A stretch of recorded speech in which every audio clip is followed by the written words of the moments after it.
Imaginemos por un momento que alguien tiene un sueño místico, una visión absolutamente brutal con la divinidad. Ajá. Y en ese sueño recibe la promesa incondicional de heredar literalmente el mundo entero y de tener una descendencia innumerable. Una locura. Totalmente. Una promesa de proporciones cósmicas. Pues bueno, al despertar, la primera reacción de esta persona es plantear un trato, una especie de contrato donde dice, a ver, vale, si cumples tu parte y me das comida, ropa y protección, entonces te pagaré una comisión del 10% de todo lo que gane. Bueno, claro. Suena a una herejía mercantil moderna, ¿verdad? O sea, a una mentalidad supercorporativa aplicada a la fe pura. Sí, choca un poco. Es que suena a manual de negocios. Y resulta que esta escena no es de un seminario de finanzas, sino que está plasmada en uno de los textos fundacionales más antiguos e influyentes de la historia de la humanidad. Pragmático, lo que hace que los textos antiguos sean tan fascinantes de analizar. Desde luego. Porque a veces esperamos encontrar en ellos únicamente, pues no sé, filosofía etérea, y de repente nos topamos con cláusulas, condiciones y unas maniobras políticas que rivalizan con cualquier serie de intrigas de la televisión actual, vamos. Exacto. Tal cual. Pues con esto damos la bienvenida a quien nos escucha a esta nueva exploración a fondo. Hoy tenemos una misión diseñada para mentes con sed de aprendizaje, dispuestas a rascar más allá de la superficie. Así es. Y tenemos mucha tela que cortar. Vamos a desmenuzar un documento que ha moldeado civilizaciones enteras. Hablamos de la Biblia, y en concreto nos adentramos en la edición Reina Valera de 2009 para poner bajo el microscopio un extracto verdaderamente trepidante. El capítulo 28 del libro del Génesis. Un capítulo interesantísimo. La misión de hoy, para que la audiencia se sitúe, es analizar cómo un solo capítulo, en apenas unos cuantos versículos, logra condensar conflictos familiares por el poder, visiones místicas que unen el cielo y la tierra, y el origen de pactos económicos milenarios como es el diezmo. Pero, a ver, antes de adentrarnos en la narrativa en sí, creo que es de vital importancia hacer una aclaración crucial, y además una aclaración totalmente imparcial. Por supuesto, adelante. Dado que estamos ante un texto de naturaleza innegablemente religiosa y con una inmensa carga histórica, la misión de este análisis no es, en absoluto, tomar partido. Claro, no estamos aquí para eso. Eso es. No estamos aquí para validar, ni para defender, ni muchísimo menos para refutar creencias de ninguna índole, ya sean de un lado o de otro. El objetivo es desgranar de forma objetiva los detalles literarios, los históricos y los narrativos que contiene este documento fundacional. Actuamos únicamente como guías a través del texto original provisto. Perfecto. Aclarado ese punto, entremos en materia porque, de verdad, la historia arranca fuerte. Antes de que haya visiones celestiales, hay drama terrenal puro y duro en este capítulo 28. Sí, las dinámicas de familia aquí son intensas. Empezamos en los primeros versículos viendo a Isaac, el gran patriarca, que llama a su hijo Jacob. Lo bendice y le da una orden directa. Bueno, casi un ultimátum. Le prohíbe terminantemente casarse con una mujer canaánea. Ajá, una prohibición muy estricta. Le dice que debe irse a Padán Aram, a la casa de su abuelo materno Betuel, y buscar esposa entre las hijas de Labán, que es su tío. Y claro, hay que entender el porqué de esta prohibición. Si conectamos esto con la visión general del texto, nos damos cuenta de que va mucho más allá de una simple preferencia personal de unos padres preocupados. No es que no le gustaran las chicas del barrio, ¿no? Exactamente. En el contexto del Antiguo Oriente Próximo, el matrimonio no era un asunto romántico en absoluto, era la institución fundamental para la supervivencia del clan. O sea, servía para la preservación de la propiedad y la continuidad de la identidad cultural. Y religiosa, claro. Claro, tiene sentido. Era una estrategia de supervivencia. Y los cananeos eran los habitantes locales de la tierra, donde esta familia residía temporalmente. Casarse con ellos significaba asimilarse. Suponía disolver su identidad nómada y, desde la perspectiva del texto, diluir la pureza del linaje que, recordemos, había sido escogido para una gran promesa divina. Vale, vamos a desgranar esto con una analogía del mundo real, porque a mí me recuerda muchísimo al mundo de los negocios. Es como la sucesión en una gran empresa familiar. A Jacob le acaban de dar literalmente las llaves de la compañía, es decir, el convenio de Abraham, y lo envían a la sede internacional, a Padán Aram, para una fusión estratégica, que sería el matrimonio. Me encanta esa analogía corporativa. Ilustra súper bien el peso de la transferencia de poder que está ocurriendo. porque al recibir la bendición de Abraham en los versículos 3 y 4, Jacob está heredando el título de propiedad cósmico de la familia. O sea, se convierte en el CEO oficial. Tal cual, la promesa incluye la tierra de sus peregrinaciones, la tierra que Dios dio a Abraham. Es la legitimación oficial de Jacob como el líder absoluto de la siguiente generación. Pero claro, donde hay un heredero ungido, donde hay un nuevo director general, suele haber alguien que se queda fuera de la junta directiva, ¿verdad? Y aquí es donde entra Esaú, el hermano de Jacob. Pobre Saúl, la verdad es que su posición es complicada. El texto nos dice que Esaú está observando toda esta escena. Ve cómo Isaac bendice a Jacob y lo envía lejos. Y de pronto, Esaú parece atar cabos. O sea, se da cuenta de que las mujeres cananeas, con las que él mismo ya se había casado anteriormente, le parecen muy mal a su padre Isaac. Sí, se da cuenta un poco tarde. Bastante tarde. Y mientras Jacob se va con la bendición, Esaú intenta hacer su propia alianza corporativa. En el versículo 9 se detalla que Esaú se va a la familia de Ismael, que era el otro hijo de Abraham, y toma por esposa a Mahalat, sumándola a las otras esposas que ya tenía. Es un movimiento que refleja muchísima desesperación política por parte de Esaú. Intenta corregir su error matrimonial haciendo una alianza con otra rama del árbol genealógico. Pero a ver, espera un momento, porque esto me parece súper contraintuitivo. O sea, Ismael fue precisamente el hijo de Abraham que quedó excluido de la línea principal de sucesión en los capítulos anteriores. Exacto, fue el hijo apartado. Entonces, si Esaú quiere recuperar el favor de su padre y demostrar que es digno de heredar, ¿qué sentido tiene ir a buscar una alianza matrimonial con la rama, digamos, exiliada de la familia? Parece una estrategia pésima. Es que lo es. Y ese es el detalle brillante que revela el autor del texto sobre el carácter de este personaje. Esaú hace un cálculo político torpísimo. Ya te digo.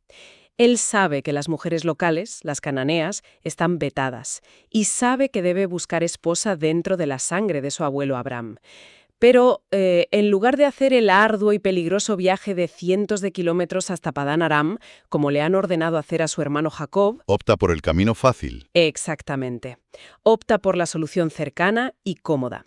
Los ismaelitas vivían en la misma región del desierto, así que Esaú cumple la letra de la norma, que es casarse con sangre de Abraham, pero falla estrepitosamente en el espíritu de la misma.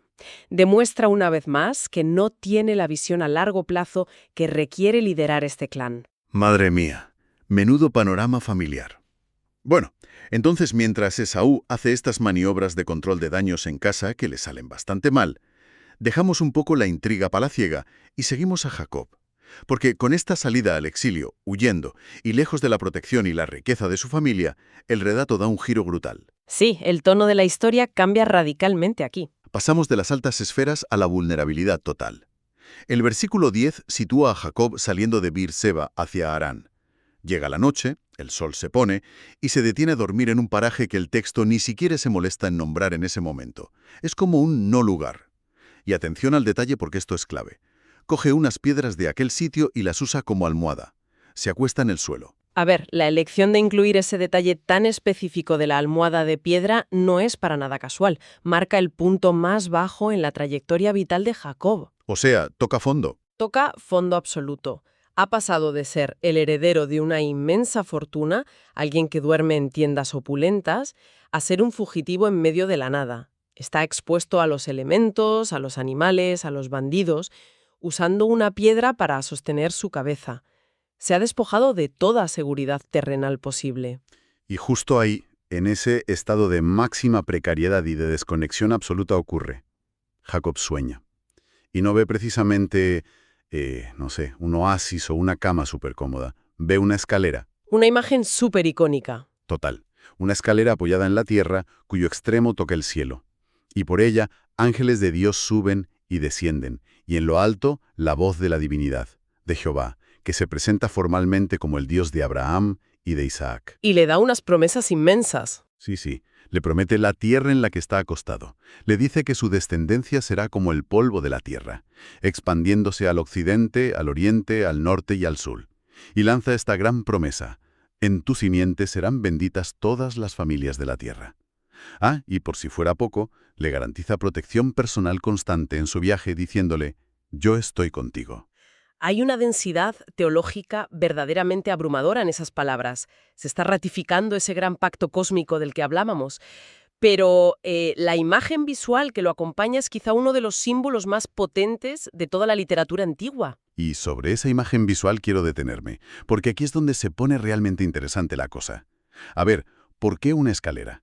O sea, si lo pensamos bien, una deidad omnipotente podría simplemente, no sé, aparecer en un torbellino, en una luz cegadora o incluso hablarle telepáticamente. Claro, opciones no le faltaban. Entonces, ¿acaso la imagen de los ángeles subiendo y descendiendo implica que la conexión entre lo divino y lo terrenal requiere un proceso, un esfuerzo bidireccional? Casi parece sugerir que hay una infraestructura, un tráfico o una burocracia celestial en marcha, en lugar de ser magia instantánea. Pues fíjate que esa observación da en el clavo de cómo entendían el cosmos en el antiguo Oriente Próximo. Cuando nosotros, los lectores modernos, leemos la palabra escalera, nuestra mente imagina automáticamente una escalera de aluminio de estas para pintar una pared. Sí, la típica de tijera que tienes en el trastero. Exacto, pero la palabra hebrea original, suyam, que por cierto solo aparece esta vez en toda la Biblia, sugiere más bien una rampa escalonada, una escalinata monumental. Los oyentes originales de este texto inmediatamente pensarían en un zigurat mesopotámico. Ah, esas torres escalonadas enormes que construían los babilonios. Esas mismas. Los zigurats se construían artificialmente en las grandes ciudades para que fueran la morada de los dioses. Eran como una montaña artificial diseñada para que la divinidad bajara a la ciudad a interactuar con los humanos. Y lo verdaderamente revolucionario de la visión de Jacob es que esta escalinata celestial no está en un templo construido por manos humanas en una gran capital de un imperio. Está en medio de la nada. Está en medio del desierto, revelada a un fugitivo que está durmiendo sobre una piedra. El texto subvierte por completo la idea de que la divinidad está confinada a los santuarios oficiales o a los códigos postales de prestigio, y el hecho de que los ángeles suban y bajen indica que el universo es un lugar interactivo. La Tierra no es un sistema cerrado y abandonado a su suerte. Hay una arteria abierta de comunicación y de providencia. O sea, un universo interactivo y accesible desde el punto más bajo. Me parece fascinante, de verdad. Y claro, el impacto de esta visión es tan profundo, tan físico, que cuando Jacob abre los ojos en el versículo 16, su reacción física cambia para siempre la geografía de ese lugar. El sueño se materializa en un monumento. Se despierta muy asustado, con un asombro reverencial inmenso, y exclama una frase preciosa. Ciertamente, Jehová está en este lugar, y yo no lo sabía. Reconoce que ese paraje polvoriento es, en sus propias palabras, casa de Dios y puerta del cielo. Y entonces hace algo que a simple vista, a los ojos de hoy, nos parece muy rudimentario. Se levanta de madrugada, coge esa misma piedra durísima que le causó incomodidad toda la noche y que usó como almohada, la erige verticalmente, como un pilar, como un monumento, y derrama aceite sobre ella para consagrarla. Un acto súper significativo. La necesidad humana de marcar lugares históricos es muy comprensible. Hoy en día ponemos placas conmemorativas de bronce que dicen «Aquí durmió tal personaje histórico». Pero lo alucinante aquí es que Jacob usa la herramienta de su propia vulnerabilidad como símbolo de su revelación. Y además le echa aceite. ¿Por qué aceite y no simplemente agua o hacerlo la marca con otra piedra? Lo fascinante aquí es entender la antropología que hay detrás de este gesto. En el mundo antiguo, el aceite, y muy especialmente el aceite de oliva, era un bien inmensamente valioso. Significa riqueza, significa alimento, luz y vida. Oro líquido, como le seguimos llamando, ¿no? Oro líquido, exacto. Entonces, derramar aceite sobre un objeto inanimado era el mecanismo físico por excelencia de la consagración. Al ungir la piedra, Jacob la está separando de su uso mundano, de su uso profano. Ya no es una simple roca polvorienta del desierto. El aceite le transfiere un estatus sagrado, la vivifica simbólicamente, convirtiéndola en un testigo oficial de la presencia divina. O sea que el ritual ancla la experiencia inmaterial. Eso es, si Jacob solo tiene el sueño y se levanta y se marcha, la visión podría desvanecerse en su memoria como una simple alucinación producida por el cansancio. Al erigir y ungir la piedra, fabrica una realidad litúrgica en ese mismo instante. ¡Qué potente! Y para rematar, le cambia el nombre al lugar. El texto nos informa de que la ciudad original se llamaba Luz, pero Jacob la rebautiza con el nombre de Bet-El. Y las notas al pie de la fuente confirman que Bet-El significa, literalmente, casa de Dios. Se apropia del espacio geográfico y lo inserta en la historia sagrada de su linaje. Básicamente, acaba de fundar un santuario. Pero claro, reconocer el espacio sagrado, poner placas o ungir piedras es solo el primer paso. A medida que avanzamos hacia los versículos finales del capítulo, del 20 al 22, vemos que Jacob aterriza de golpe en la realidad. Entiende que una promesa divina de esa magnitud requiere un compromiso personal y tangible a cambio. Es el momento del voto. Exacto. Hace lo que el texto denomina un voto, un juramento. Pero al leerlo, la formulación resulta, sorprendente, por decirlo suavemente. Yo diría que es un voto altamente condicional. Totalmente condicional. Las cláusulas son clarísimas. Y luego, para rematar, añade una cláusula económica en el versículo 22. Y la piedra será casa de Dios, y de todo lo que me dieres, el diezmo apartaré para ti. El origen del diezmo. La 10ª parte. Claro, pero entonces, ¿qué significa todo esto? Es que suena a que Jacob está negociando un contrato vinculante con la divinidad. Le está diciendo de tú a tú, mira, si me das protección, comida, ropa y un viaje seguro, entonces tú serás mi Dios, y te pagaré un 10% de comisión de mis ganancias. Resulta una visión increíblemente práctica, humana e incluso mercantil de la fe. Nos choca mucho hoy en día. Bueno, es normal que nos choque. Esa fricción que sientes al leerlo es muy reveladora, porque tendemos a proyectar nuestra idea moderna de fe ciega, romántica y desinteresada sobre un texto que pertenece a la Edad del Bronce. Claro, es un anacronismo por nuestra parte. Totalmente. En el antiguo Oriente Próximo, la relación entre los humanos y la divinidad no se entendía principalmente como un sentimiento interno o una emoción de amor incondicional. Se estructuraba bajo los modelos legales y políticos de la época, concretamente los tratados de soberanía y vasallaje. Tratados de vasallaje, o sea, como acuerdos políticos entre reyes. Exactamente. Cuando un rey supremo, un soberano, conquistaba o protegía a un rey menor, que sería el vasallo, redactaban un tratado formal. El soberano prometía protección militar y provisión en tiempos de hambruna, y a cambio, el vasallo juraba lealtad exclusiva, es decir, prometía no aliarse con otros reyes y se comprometía al pago regular de un tributo. Ah, y ese tributo era. Falta de respeto, ni es una extorsión mercantil cutre. Está utilizando el lenguaje legal y diplomático más solemne y formal de su época para establecer su alianza con la deidad. ¡Qué giro de perspectiva tan interesante! O sea, el diezmo no nace aquí como una donación caritativa para que nos sintamos bien, sino como el pago de un impuesto de lealtad a un rey cósmico que acaba de ofrecer un paraguas de protección y recursos económicos reales. Precisamente. Jacob comprende que si sobrevive en el exilio y si prospera económicamente, será gracias a esa infraestructura de providencia que vio en la escalera de su sueño. Y el pago material del diezmo es la forma tangible de reconocer que la deidad tiene los derechos de autor, por así decirlo, sobre su éxito. Es un pacto mutuamente beneficioso que exige acciones físicas, un monumento de piedra, devoción exclusiva y una transferencia de riqueza constante. Básicamente es el anclaje económico y religioso de una experiencia espiritual pura. Eso es, y marca el origen bíblico de una práctica que, llega hasta nuestros días en muchas tradiciones. Es impresionante ver el arco narrativo completo que traza este solo capítulo. O sea, empezamos con una intriga palaciega por la sucesión de la empresa familiar y los linajes matrimoniales, lo que provoca la huida de un hombre desesperado, Jacob. Sí, un inicio muy tenso. Ese mismo hombre se desploma en el desierto, abraza la intemperie absoluta y se topa de frente con una infraestructura cósmica monumental que une el cielo y la tierra. Y en lugar de quedarse ahí pasmado filosofando sobre los ángeles, convierte esa revelación en un tratado económico y político de supervivencia, fundando Betel y estableciendo el principio del diezmo. A modo de resumen, yo diría que todo esto representa el genio literario e histórico de este relato. Es un viaje vertiginoso. El texto no separa la tierra del cielo ni nos muestra una espiritualidad desencarnada y flotante.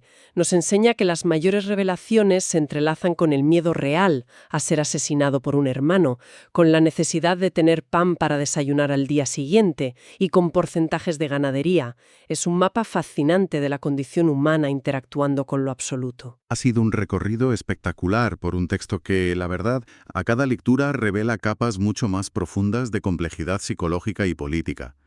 A quien nos ha acompañado a lo largo de esta exploración a fondo, le agradecemos enormemente su tiempo y su curiosidad por desentrañar estos antiguos cimientos de nuestra historia.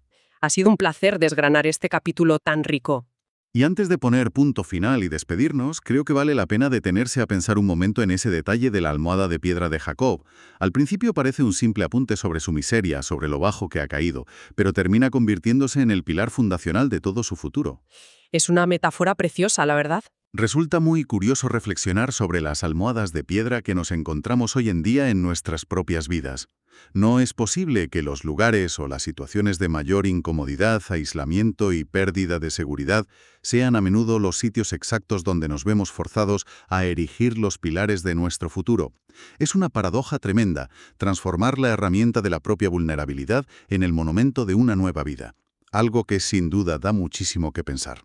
Muchísimas gracias por estar ahí y hasta la próxima exploración. Hasta pronto.